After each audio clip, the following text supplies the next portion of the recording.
All right, everybody, we're just getting started. We're going to give everybody a couple minutes to get situated, and then we will begin the presentation.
All right, everybody, we're going to give you a few more minutes. Thank you to everybody who has joined us so far.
All right, everybody, thank you for joining us today.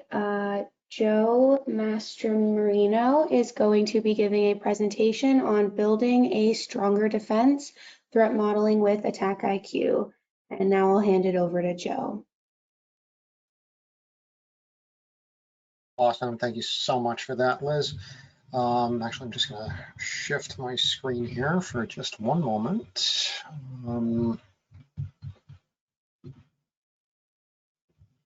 Okay.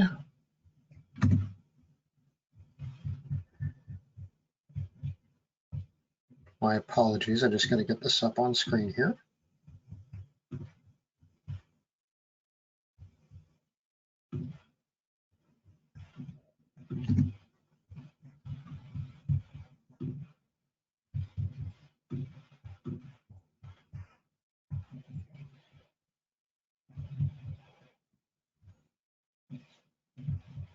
Okay, so we're just going to do it this way. Let me get this up on screen and we go show that screen right there. Okay, so thank you for spending some time with us here today. We're going to go through the concept of threat modeling with, and we're going to be using specifically AttackIQ Enterprise. And what we're going to do is, and I did, of course, some more research on not only threat modeling, but also the way that we operate here at AttackIQ. Let's make sure that everyone has a clear understanding of what it is that we're doing, the problems that we're solving, and you see how all of these pieces fit together. Now, who am I? My name is Joe Mastromarino. I'm Director of Sales Engineering for North America here at AttackIQ. I've been with AttackIQ for just over 3 years, and I've spent just over 20 years in the tech industry overall. I've been doing a lot of purple teaming stuff here. I've done a lot of red team, blue team, defender type stuff over the course of my career, and naturally, this is where all of these pieces really fit together. What we're going to go over here is first we're going to talk about the problems that we're solving because of course there's always problems that we're trying to help our customers solve, especially with regard to their controls and how they are properly implementing those controls in order to make sure that they are defended against whatever threats are out there. And one of the ways that we do that, of course, is by taking a look at those threats and also taking a look at the controls that we have in place, the capabilities that we have in place. So the problem that we're trying to solve here is the state of cybersecurity readiness, right? Because there are, just taking a look at some of the different reports that are out there talking about those different threats, there are a lot of financially driven motives for those attacks. There are external actors involved in many of these breaches. There's a really interesting point right there. In point 3, is that the human elements influenced 74% of all those data breaches. So a lot of that will also come down to things like configuration errors, misconfigurations, things like that. So you could have had the right controls in place, but they weren't properly configured to be able to stop or see the kind of attack that you were concerned about in this case. And then, yeah, how do you assess the effectiveness of a kind of program like this? And, you know, threat modeling is going to be part of that. Part of threat modeling is going to be that we're going to actually run these different types of exercises and take a look at what we could be doing, mitigate all of those things. And there are 2 ways I like to say to assess the effectiveness of your security program is that you can do it or someone else can do it. Personally, I prefer to do it myself. So what do we do in response to this? Well, the overall feeling is that we know that security controls are failing everywhere. We know the security controls are failing silently, and that they're failing constantly. And the reports are showing us exactly the same. So you have a number of security controls to make sure that you are maintaining, not only installing, but maintaining, because there is no real set it and forget it, right? All of these things have to be maintained over time, and then there are little tiny configuration drips and things and exceptions that people make, and all of these things have to be maintained. And if we're not constantly staying on top of these things, then that's when all of those holes begin to exhibit. And of course, no one tests enough, which is exactly why we're doing this. So if you've ever looked at AttackIQ before, or if you haven't, we would come under the umbrella of what would be called breach and attack simulation. That is, we are going to be helping you test out your security controls with real attacks inside of your environment. The way that this operates is that we are going to be working with you with machines inside of your environment to emulate those different types of attacks. And then how do we do this? How do we make sure that this grows with you and that it remains adaptive to your security controls? The 4 steps or stages that you see right here is that you see that there is a partial, one that is there, and that one's really manual, it's reactive, it's event-driven testing, very small scope stuff. So you've started to come up to the idea of, yeah, we need to start doing something like this, and just really tossing a test out there. Maybe you had a test done, and then you try to figure out what to do from there. Everybody's at some spot on this scale that you're seeing in front of you. The risk-informed one, you'll have a little bit more information, especially about the risks that you have inside of your environment, a little bit more about the control set that you have and the things that you're trying to defend. You might have a little bit of automation in here, but still the scope is going to be a little bit smaller. The repeatable, and this is when you start to have a little bit more automation. You start to have a little bit more control over the fact that you're doing these things consistently. And your control testing is also going to start incorporating more adversary emulations. We're going to get into an adversary emulation over the course of the demonstration here today as well, because I want you to see really a good state right here where we can emulate a threat. And then of course it goes into a broader scope. Maybe it's more of those controls, and more of those controls, the people, process, technology working in tandem. And then the adaptive one is really, really high level of automation. Everything is driven by threat intelligence, a very vast scope. Know that not everyone is going to be able to get to the adaptive state, and that's fine. Not everyone can be at that state. So you figure out where you are in this process, and then you move forward, you move ahead. And a lot of this is really aligned to the NIST CSF security, the NIST CSF maturity model rather. And of course, there is a little bit of content that we have for that as well in this CSF. The product offerings that we have here, and there's really just one that we're going to be talking about today, that is going to help you get there, is we have AttackIQ Flex, AttackIQ Ready. These are self-service, full-service offerings. These are a bit smaller in scope than the AttackIQ Enterprise, which is going to be what we're going to be looking at today. Some of the things that we'll be talking about here today: the adversary emulation, running of some of these. We call these assessments. These are things that would be somewhat available within Flex and Ready, but not nearly as customizable or extensible as we would see with the AttackIQ Enterprise platform. The AttackIQ Enterprise platform, all the way on the right, is what we're going to be looking at here today. The platform is going to be doing quite a bit. So what we see here is taking a look again. Now, and keep this in the back of your mind, especially the threat modeling piece of it, is that we are always looking out for the latest threats within really any given environment. The way we're doing that, and the way we're keeping up with all of this content, is we have what we call our adversary research team. This is our team of, and you see that at the very bottom there.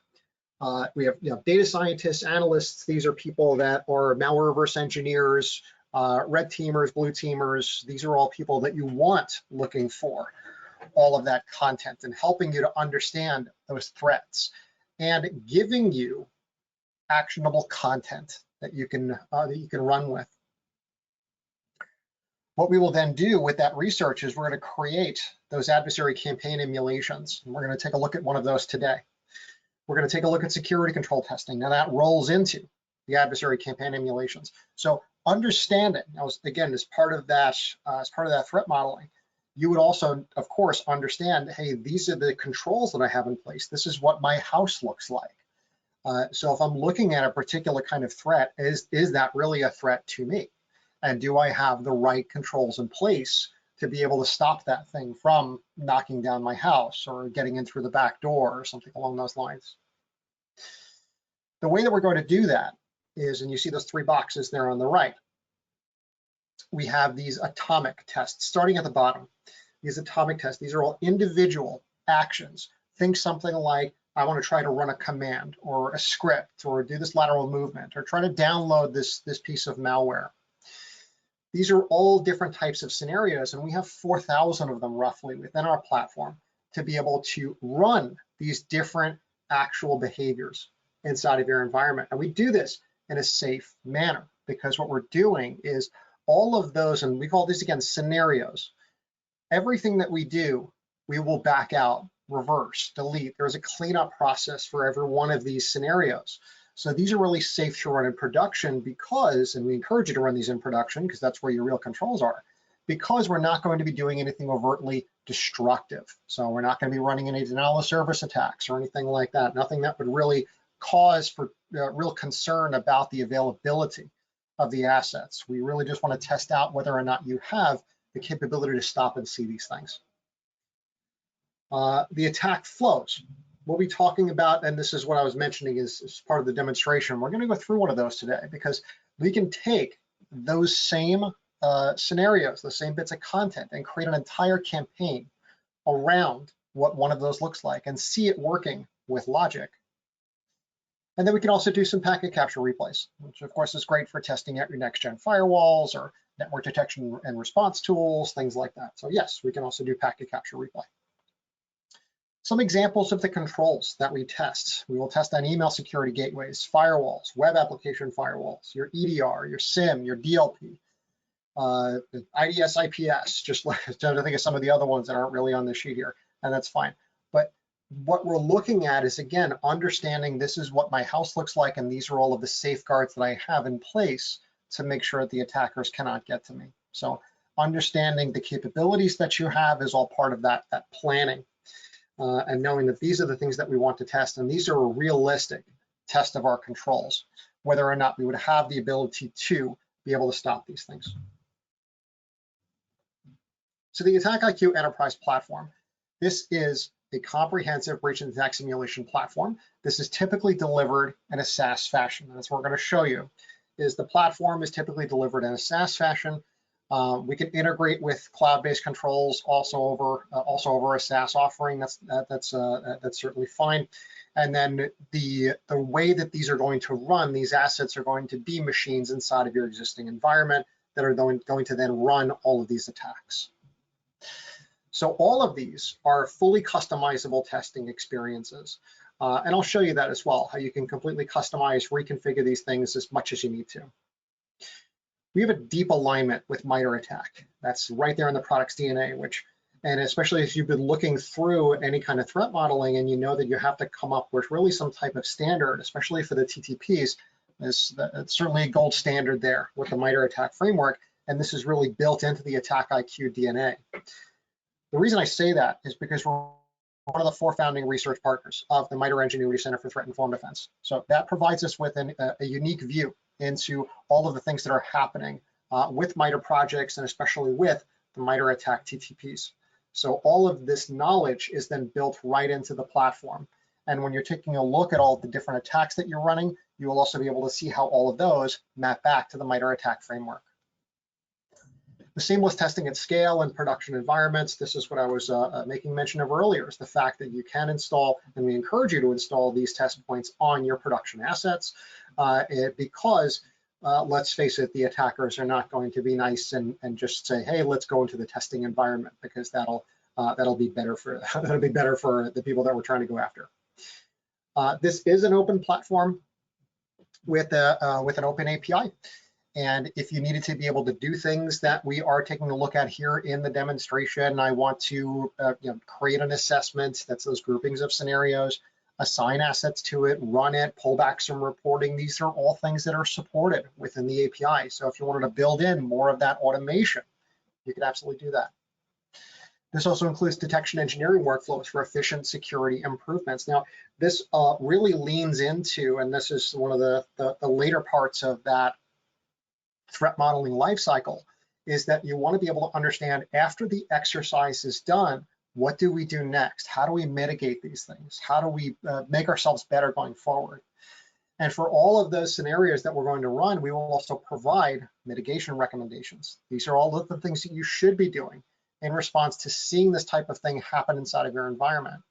And we will give you not only those mitigation recommendations, but we'll give you improvements that you can make in your detection engineering. So just in case you didn't see these things in your SIM or your other logging, what do you need to put in place in order to make sure that you can?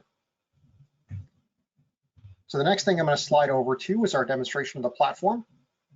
We're going to overview here the platform, and what I want to walk through here is also that basic workflow of that threat model, where you say, this is what my house looks like, this is what all of my controls look like, these are the things that I'm trying to protect and defend. Let's take a look at one of those threats. Let's see the exercising of one of those threats, and then let's take a look at those mitigation recommendations and things, and make sure that we're all on the same page with showing you that you can do all of these things right here inside of the AttackIQ platform. So I'm just going to move this out of the way for the moment, and I'm going to get over to my my demonstration platform. And here we are. So as soon as I log into the AttackIQ platform, it presents me with a screen that looks like this. It's going to bring some of the latest things up to the top of the screen, which is also interesting, especially as we're talking about threats. Just a very quick sidebar is that one of the things that our adversary research team does, of course, in addition to making sure that all of this threat content is properly built out for you, is that they are keeping a close eye on CISA alerts. And if we see a high CISA alert, then we will publish content here on the platform. This is usable content within 24 hours of that alert being issued. So for instance, if I were to take a look at one of these alerts, I can start to read a little bit about this. I can also read about this in the AttackIQ blog, which if you have not taken a look at the AttackIQ blog, I would certainly encourage you to do so. There's lots of great information on here. We publish this all free for the community. So you get lots of good information about how we are thinking about these different threats, how we're taking apart all of these threats, breaking them down into the different TTPs, and then whenever we can, breaking them down into a complete sequence of an attack. You can also click this little try it now button, and that will create that content, or rather arrange that content in such a way that you can point it at one or more of the assets that you have in your environment with the AttackIQ software, and off you go. Very easy to do. So showing you the latest stuff here in the platform, showing you the latest updates, showing you the health of your asset population, showing you how well your integrations are working at any given point in time, and whether or not you're using the platform. Is everything working normally, and are we even making tests right? Just about all the things that I'm going to want to do are going to be up here in the upper left-hand corner of the screen, this menu button.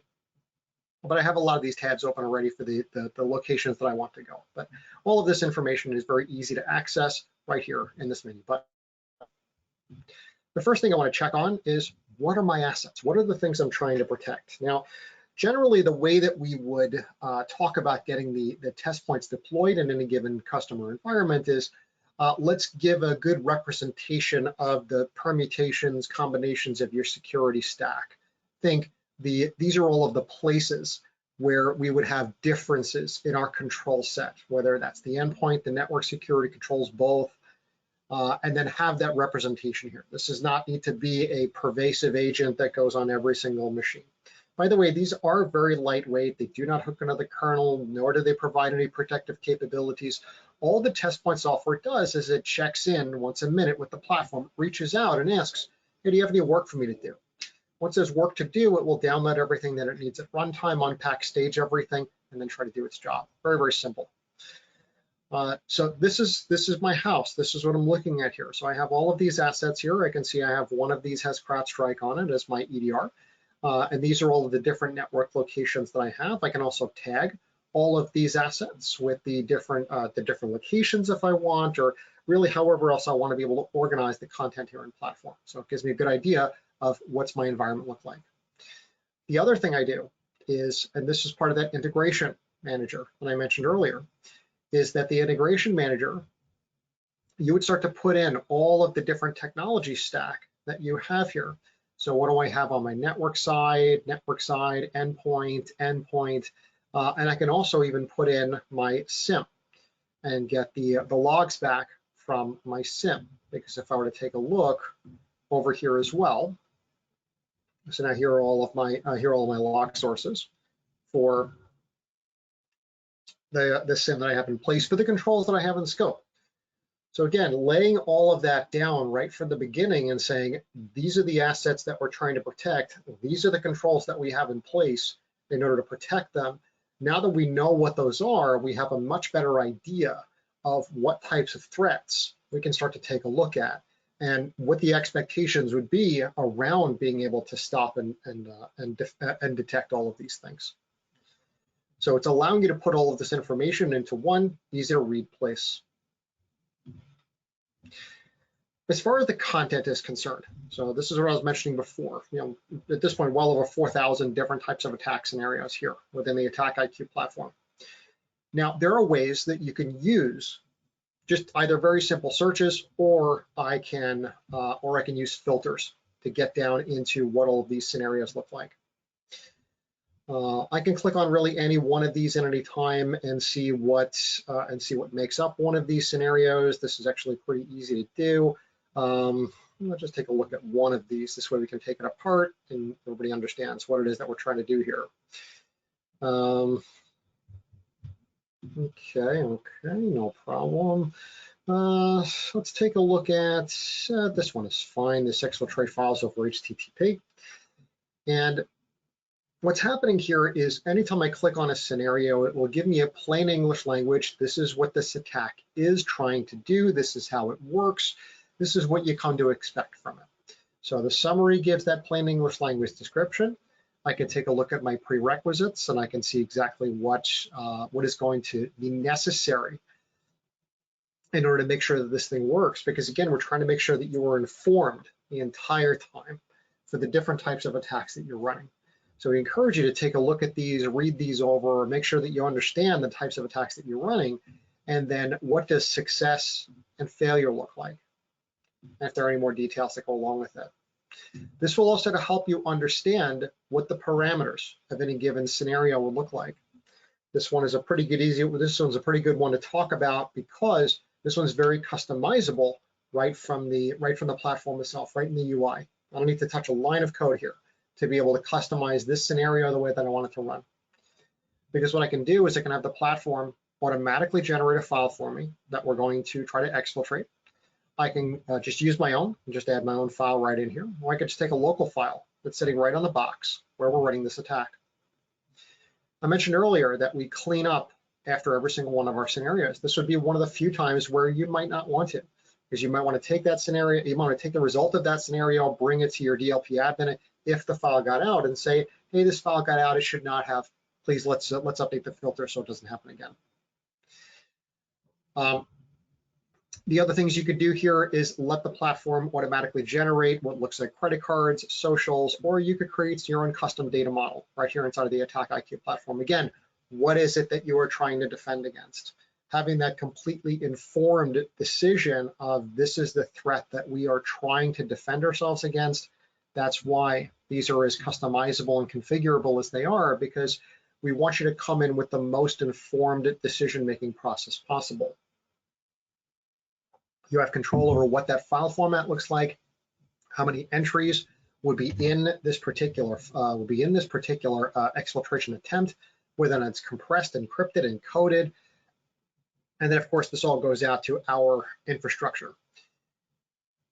And if you wanted to save it as you're done and say, you know what, I want to use this again, this now becomes your own custom copy of that scenario.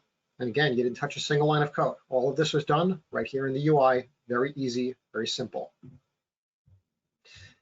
One more thing I'll call attention to, actually two more in the overview. One is that we provide visibility into the platform at as many levels as possible. You can do the source code for any and all of our attack scenarios anytime you want. These are all Python based, so you'll be able to see this. All of the documentation about our framework is published in platform, so you'll be able to see that as well. If you ever wanted to pick up the mantle and even try to write your own custom scenarios with Python and the environment, the wizard that we have for that, we also encourage you to do so and can do it as a service if required.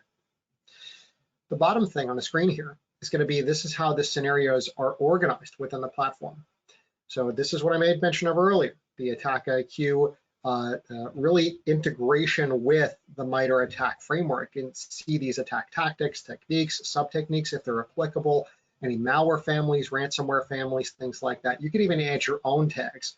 If you have things that are specific to you, you can make your own custom ones and then say, yeah, this is how we understand and organize this content and platform. Now, where do we go from here? Because yes, I have all of the content, I can search for it, I can filter for it. We start to then put together the different types of, and we call these assessment templates.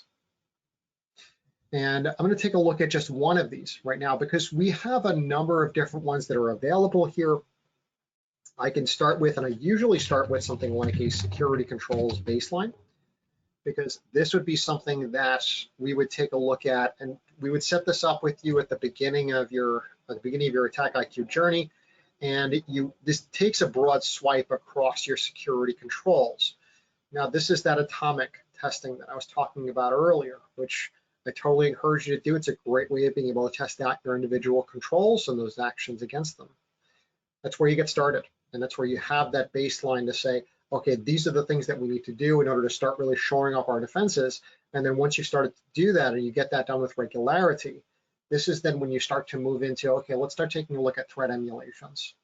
So again, that threat-informed defense, as we're also calling it, and the threat model, that you want to be able to understand an even more complex threat. Now that you understand these are my assets, you understand these are the controls that I have in place, you understand through some of the testing that you've done, okay, now we understand that these are at a good baseline. Now let's see how we would perform against a piece of, and let's say in this case, it's going to be a piece of ransomware. So I'll take a look in this case at the Riceta ransomware. I'm going to take a look at this one. This is a version that's using Cobalt Strike. When I take a look at this, I can see a description of this attack. We call these attack graphs. And this is all written by our, this is that content team, that adversary research team that's describing how all of this works and providing any research if these are things that we can, provide as well. In order to create this assessment, and to create the assessment is really just to deploy a template and then you point resources at it to execute it. All I need to do is click the create assessment button. Yes, I do have one that's already using it. I'm going to get into it right now, but just to show you it's that easy to pick something up off the shelf and then start to use it. Now, where does that bring you as soon as you click on that? It's going to bring you right over to here, this Riceta ransomware. Now, we're at the stage where we are trying to truly understand our threat. We're really taking apart that thing that we are saying, this could really be damaging to our environment. Let's get a good understanding of how this threat is going to operate inside of any environment, and then we can apply that knowledge to our environment and make sure that we understand that better. So in order to take a look at this, you see now we have quite a bit of visual that's going on here. Now I'm going to make this a little bit more of an eye chart and then less, just so you can see the full scope of it. And this is what this attack graph looks like. Now it's going through 5 different stages of the attack, from initial access at the top all the way through to impact at the bottom. Let's start to take a look at stage 1 here, this initial access and execution with the Cobalt Strike delivery. This is a good nutshell way of being able to understand this is the logic behind an attack graph, because it really encapsulates a lot of that logic very, very succinctly. What happens with these scenarios is every time one of these scenarios runs, it gets back a status of whether or not it was prevented, whether or not it was successful in doing its job. This then translates to what we're looking at on screen here in the red and green colored lines that are coming out of each box. I'll explain how this flow works. The first step here is that we're trying to download this Riceta malicious zip sample to memory. Now we're trying to exercise your network security control here. If you have some type of network-based antivirus, is it going to understand that this is a malicious file and rip it out before it reaches the endpoint? There are 2 lines that come out of this scenario. A red one on the right-hand side is indicating what happens if this scenario were to work, if it were not prevented. What would happen next? Well, it's going to try to go over and take that same sample and save it to the file system on the box. So it got past your network control, but will it get past your endpoint security control? Or ideally, you should have some type of EDR, antivirus, that is going to be stopping this file before it gets written to the disk, or if it gets written even to another part of the disk. Regardless of what happens, because you have these red lines that are always on the right, but then there are green lines that are coming out of the bottom of the scenario. And that indicates what happens if the scenario were to be prevented, if it didn't work. So in step 0 here, if this didn't get past your network security control, we're going to bypass the endpoint-based one entirely and go right over to step 2, where we're trying to write this Cobalt Strike beacon sample to the file system. Regardless of whether or not that one works, let's go to step 3. And step 3 is where we start to get into the concept of either this piece of malware or from looking at a threat actor group that will try to do a couple of different things to accomplish the same goal. That's what's happening here, because we need to get injection going here. And step 3 is code injection via load library and create remote threat. We're seeing if that works. If that works, if it's not prevented, red line on the right, we're going to bypass step 5 entirely and just say this is what we're going to do next. However, if step 5 were to be prevented, or rather if step 3 were to be prevented, you see that green line coming out of the bottom. This then moves on to step 5, this reflective DLL injection. And if that one were to be prevented, then this green check mark at the bottom indicates that the attack would cease completely because it could not continue if we cannot get this goal here. The logic continues for the rest of the graph. And by the way, all of this is completely customizable. So if I wanted to say, you know what, I don't really care if we stop reflective DLL injection, I want to move through the rest of the graph, you could just click and drag this line right down to the next scenario, and that's fine. You can do that. Like I said, all of this is very customizable, and all of these scenarios can be customized as you work with them. So like I would be able to configure my scenario parameters here and see if there are other ways that I want to run this particular kind of scenario. That's fine. And that's how this works all the way through. So again, understanding this threat, I now see the initial access. I can do the privilege escalation here. I can see defense evasion here. And these are all different things that are broken out within the results. And I can understand that once I start to run through this and I see what this looks like. You see I have another choke point right here and another one down here at step 17. Finally getting down to the point where I can do this Conti file encryption. And I can do file encryption here on the platform because what we're doing is I configure these scenario parameters. I take a look in, and I usually just choose a custom starting path for this. We will take a number of the files. In this case, we'll take 100 of those files that are existing within that directory that all match these different extensions. And let's take those files, copy them, encrypt the originals, and then bring them all back after we're done with the scenario and we realize that we were or were not successful in doing this thing here. So that's why I said all of this stuff is completely reversible and we will back all of that out. But yes, we can absolutely do that piece of would be a ransomware is the file encryption, that endgame piece right down there. And you see we've broken down this malware into all of its individual behaviors, pieces. We're not detonating the live malware here. What we're showing you is every step along the way, every stage in the attack, every step within those stages, how are your controls going to react to all of these things happening? That's the goal. Where I would run this from, I select one or more of my assets to run this from, and then as soon as I want to execute this, I just click on demand, run now. It's going to give me a fair and final warning that we're about to do things that are going to trigger alerts and alarms inside of my environment, which is fine. That's why we're here. And then I can just click run now, and this will now begin to execute the attack on that host. Now, of course, I have some results that we could look at because we're not going to sit and watch this thing try to do its attack, but it's all the same results. I take a look at this one right here, and these are my results here. Now, what happens is we also keep a record of all of the different executions for this assessment. And it's really just telling you what's your overall prevention and detection rate. It looks very binary because all we're concerned about here is whether or not we stopped or saw the attack. That's it. So now I take a closer look at this. And you see this is now quite a bit more colorful because what it's doing is it's showing me all of the scenarios and their status on this particular run.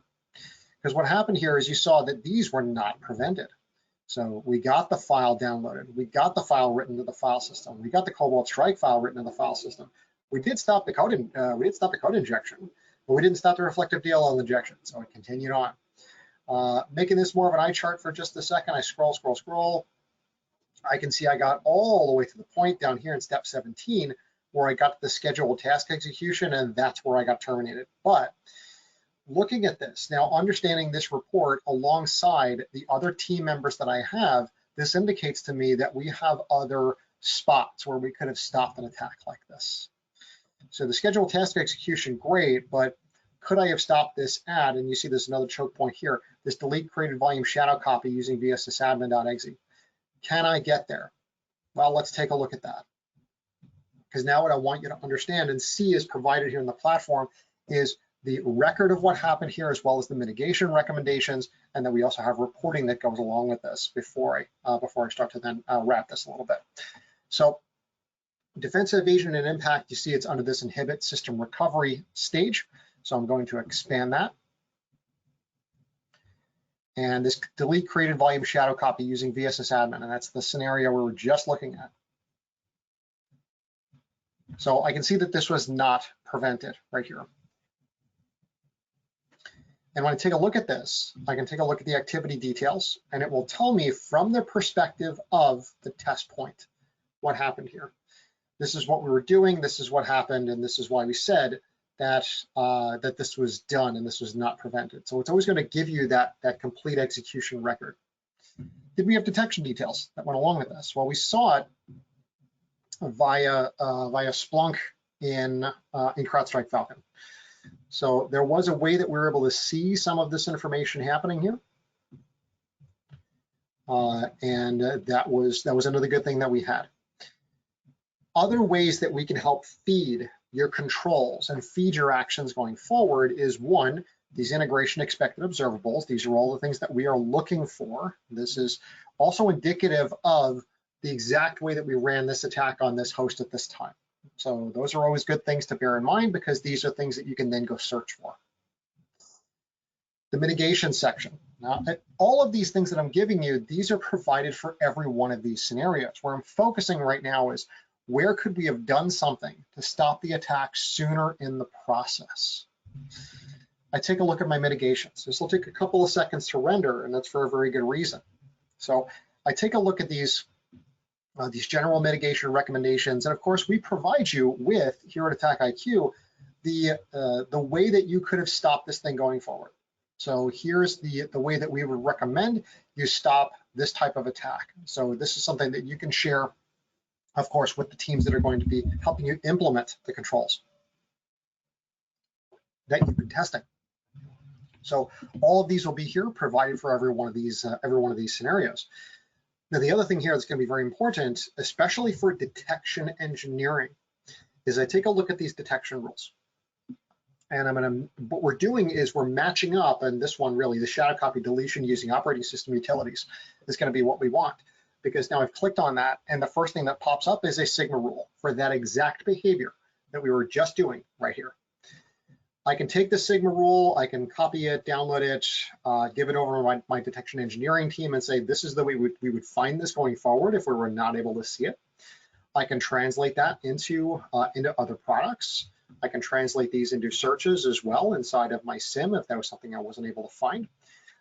So again, this is very, very custom. This is very, very complete in terms of showing you these are things that you should do, and these are things that you should be looking out for going forward that you can provide right to your existing team. So this is really what we're doing here is understanding this is what my environment looks like. This is what my controls look like. These are the baseline, the controls that not only do I have these controls in place, but these are the ways that we've done some baselining to make sure that we have these up to a good enough standard that we would be able to run something like this, where we would see how well we would try to defend ourselves against a piece of ransomware. And we realized today that we definitely needed some help in being able to stop this attack earlier in the life cycle. But it's great that we were to look at it rather than letting an attacker look at it on our behalf. So what else we could do here? Of course, we can provide reports that go along with this, because that was just one of the examples of the scenarios that are there. And there's plenty there that you can go and take a look at, but the same rules of interpretation apply for all of them. You can also create these reports that will go along with them. And the reports, let me just go back up to the top on this one because I already generated this one, is I would then be able to see this. And this is an example of one of the detailed reports. And this one is going to show me exactly where we were able to stop certain things here, here. If it was prevented, then that's what would have happened. But any asset where this particular attack was prevented, it was only on this asset. It was the only asset we ran it on, and it stopped it at scheduled task execution. And yes, we did detect it as well. What happened here is that we were able to see a complete record in this report of where we stopped and where we saw things. So it gives me all of that just in a nutshell. And then I go further down and I can see for every one of these steps, every one of these scenarios, this is the same content that we were just looking at. So my activity details, my mitigations, my observables, any detections that I had for these things, all of this is right here within this report. So it's a little bit lengthy, but that's not a bad thing because it's giving you all of the data that you need to be able to regroup as a team and understand these are the things that we need to do going forward in order to prevent this kind of attack. And then you can move on from there. And then of course you could just take this, and you saw how easy it was for me to run this test on demand. So you do all of your mitigation recommendations, you come back, test it again. Did we do better this time? Did we do any worse this time? But that's the concept of this continuous security validation that matches right up with your threat modeling, because this is one of those parts of that process, is to understand, yeah, we are protected against these threats because we were looking at these, we understand our environment better, and we have a better understanding of how our controls react in reality to when they're being exercised with all of these different real-world attacks. So I'm going to move back into my slides for just a minute because that's the main part of the presentation. I'm going to go into just a couple of more AttackIQ resources that you can use as a result of this. Once we get into, and actually I'm just going to check and see if we have any questions before I go over to the next section. Okay, I don't see any in the Q&A section. Okay, great. Well, you can ask questions anytime. If any of the things that I talked about, if you want to talk more about that, that's fine. Just pop them into the question box or the chat, wherever it is that you guys see, and I'll be able to see and respond to that. Naturally, we have more resources that you can take advantage of, and I certainly encourage you to do so. One of them being the AttackIQ Academy. The AttackIQ Academy, and I'll put a link right here in chat. It's just going to be academy.attackiq.com. Oh, I can't put it in here. Okay, Liz, if you could put that into the main chat so that all of the attendees can see that. That's just academy.attackiq.com. Something I encourage everyone to take advantage of, whether or not you're an AttackIQ customer. You do not need to be an AttackIQ customer to take advantage of this. These are our, thank you so much. And these are our highly high quality instructor-led courses that we have here at AttackIQ, and we provide these free of charge to the entire community. These can also be used for your CPE credits, and these are just really good courses that are in not only AttackIQ itself, but things like operationalizing MITRE ATT&CK. We just released a course recently on a really good introduction to artificial intelligence, so there's some more there as well. So yeah, there's a lot of really good content that I absolutely encourage you to take advantage of. Also take advantage of our research. So take a look at that as well, the attackiq.com/research. That is our adversary research team. These are, again, those tirelessly working experts building out more content for you, taking a look at that cyber threat intelligence, pulling apart all of those different threats for you so that we can give you not only our take on how all of these things are working, but also actionable things that you can do in order to make sure that you have the right defenses in place to stop these things going forward. We do also provide lots of other things on our website, our YouTube channel, ebooks that we have that we put out there. So definitely take advantage of these resources here. These are here for you, just like we are here for you as well. And with that, do we have any additional questions about AttackIQ, the process, as I was really marrying the concept of threat modeling to this continuous security validation that we have in our threat-informed defense blueprint? That, by the way, we would work through this with any one of our AttackIQ customers. So That's how we're really pulling all of these things together, and this is just really part and parcel of what we do here at AttackIQ every day, helping customers understand their threats, their controls, and how all of these things are fitting together. So I'll hang out for any other additional questions.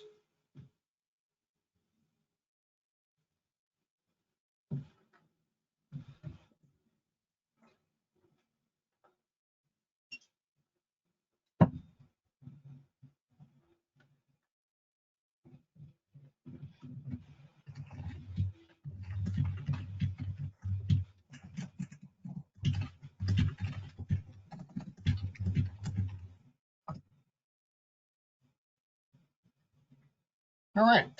Well, if there's nothing else, I would absolutely thank everyone for taking the time to sit with us here today. I really do enjoy doing these sessions with all of you. Definitely feel free to reach out if you have any additional questions after the webinar here today. Reach out in any way you possibly can. Come find me on LinkedIn as well if you want. I'm happy to answer questions really anywhere you can find me. But it's been a pleasure speaking with you all here today, and hope to see you all soon. Take care. Bye-bye.